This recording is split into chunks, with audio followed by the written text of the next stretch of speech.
Tolong jangan berisik.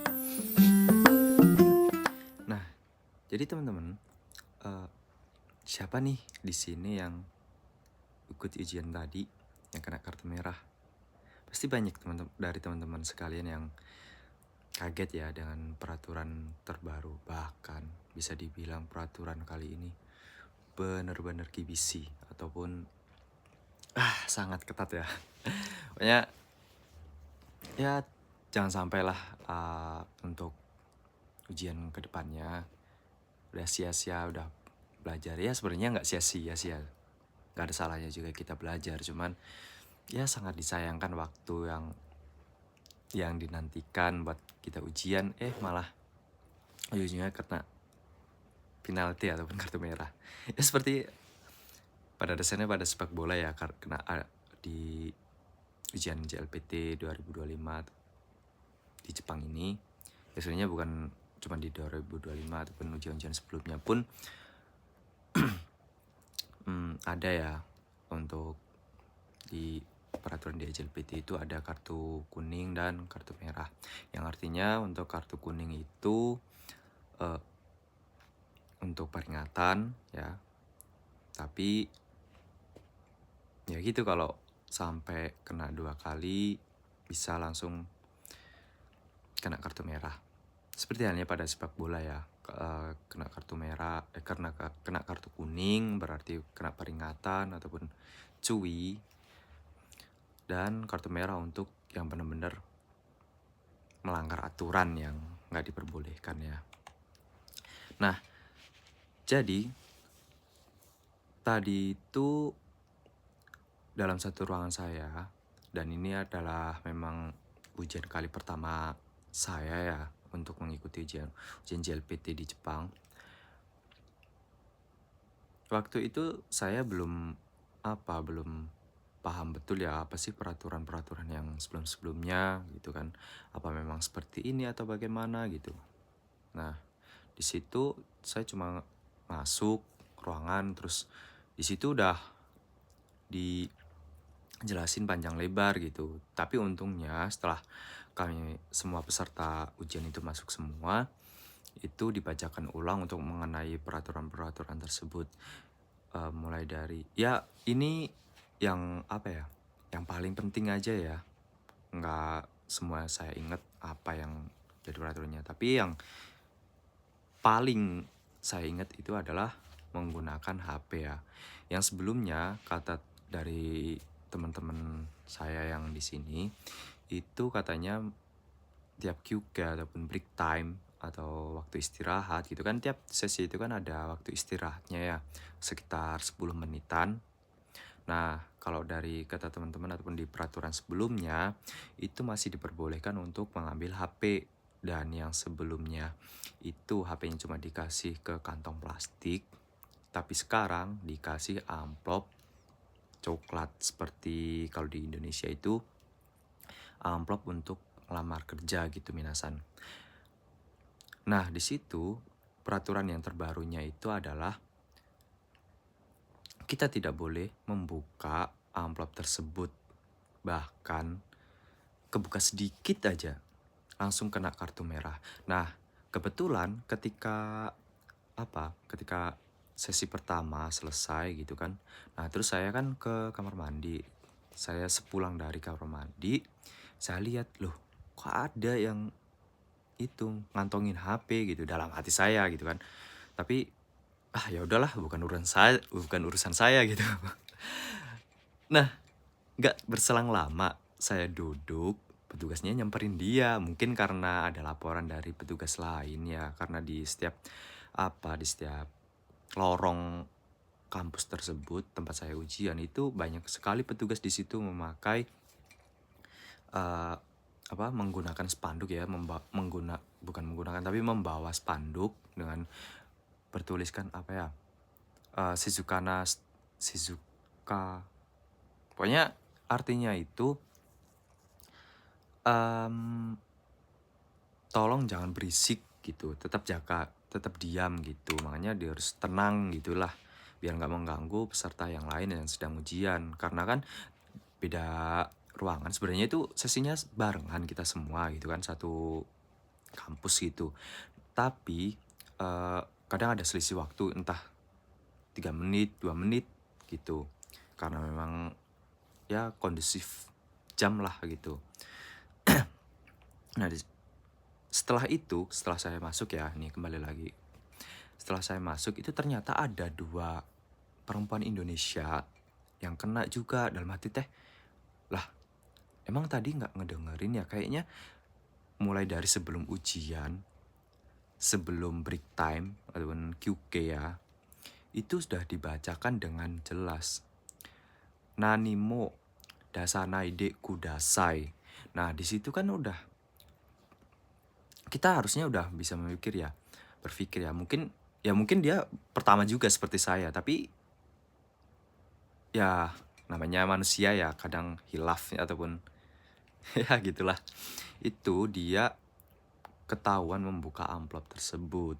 Dan ada satu pria itu, dia juga yang tadi yang saya lihat itu ketika saya pulang dari kamar mandi. Nah, dia itu ketahuan juga gitu. Dan setelah itu diingetin lagi lah sama petugasnya. Pokoknya ketika keluar yang boleh cuma membawa makan ataupun minum gitu. Ya mungkin buku kayaknya boleh deh, masih boleh kalau buat membuka catatan ataupun fukusu gitu ya teman-teman.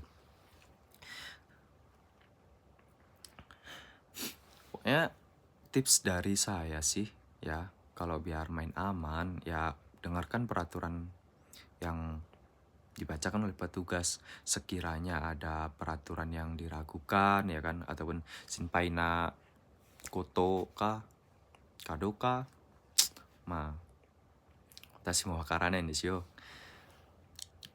Hito-hito ga betsu-betsu dakara.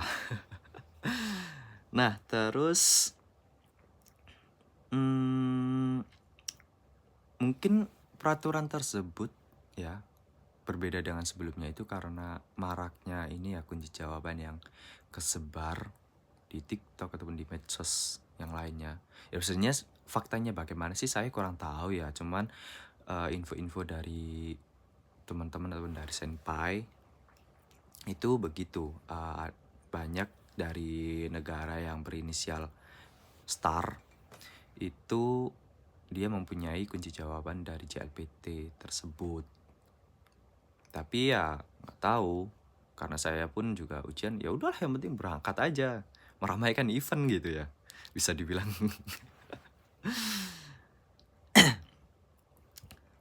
Oh iya, terus ada satu lagi minasan. Jangan pernah membuka amplop apabila belum ada perintah buat membuka amplop gitu. Ini kejadian benar-benar di belakang tempat duduk saya gitu.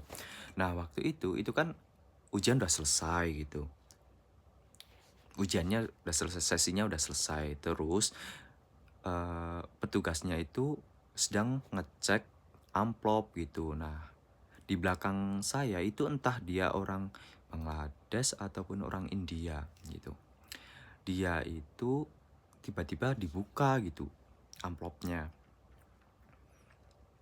Padahal tinggal beberapa detik lagi itu semua sesi selesai ataupun waktu ujian itu selesai gitu. Nah, tiba-tiba ketahuan lah, ditanya, meskipun ujian udah selesai ya, kunci jawaban sama soal udah ditarik gitu.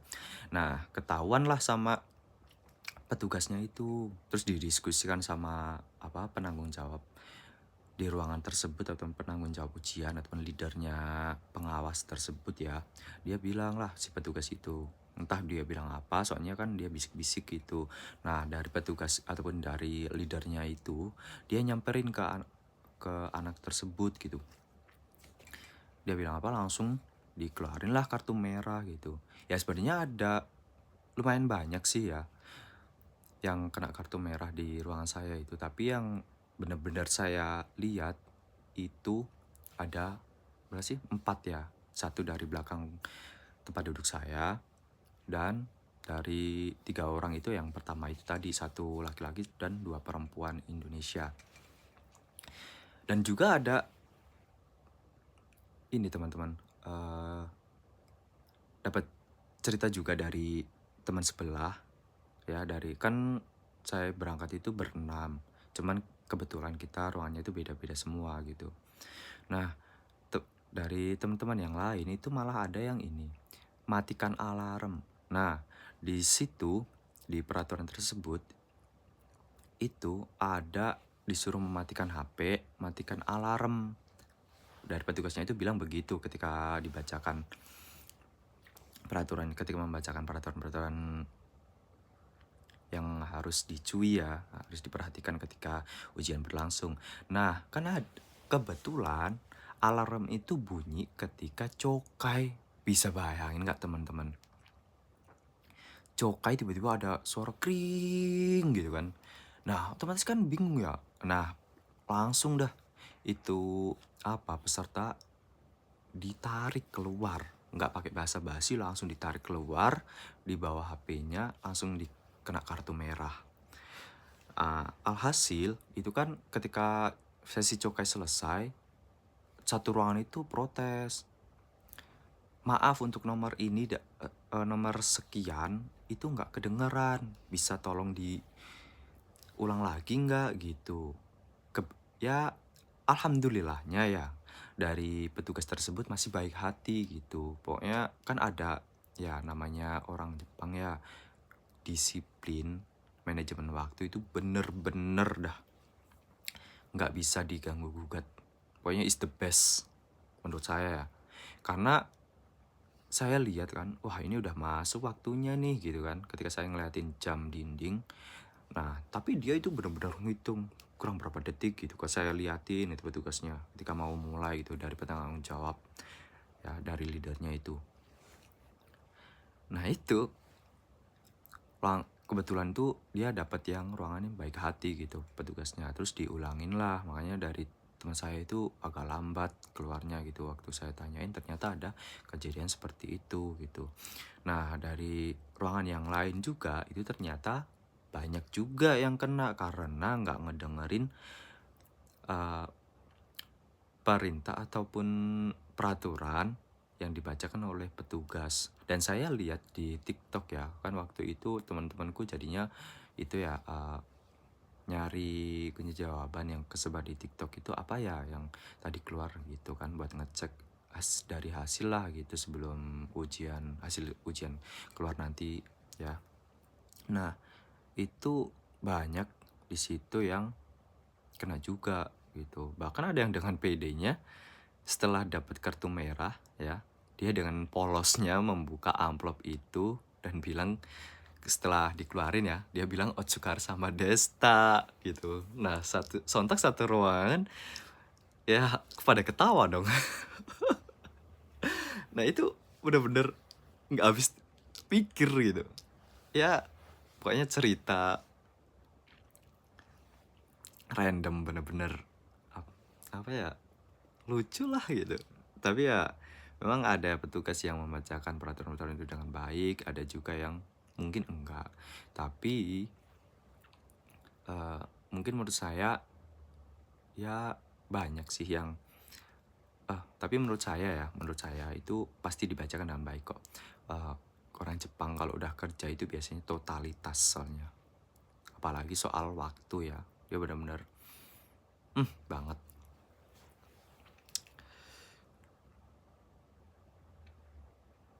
Nah, mungkin sekian dulu ya teman-teman, untuk sedikit cerita dari saya. Dan mungkin bisa buat apa ya, ya perlu diingat-ingat lagi lah buat kedepannya bagi minasan ataupun buat teman-teman yang di Indonesia yang pengen berangkat ke Jepang. Nah itu bisa buat pengetahuan juga ya untuk peraturan. Pokoknya pesan dari saya nih, perdalamin bahasa. Kalau bisa ya kita jangan terpaku, jangan males gitu buat belajar. Karena kan di LPK kita cuma diajarin buat belajar bahasa bukunya ya.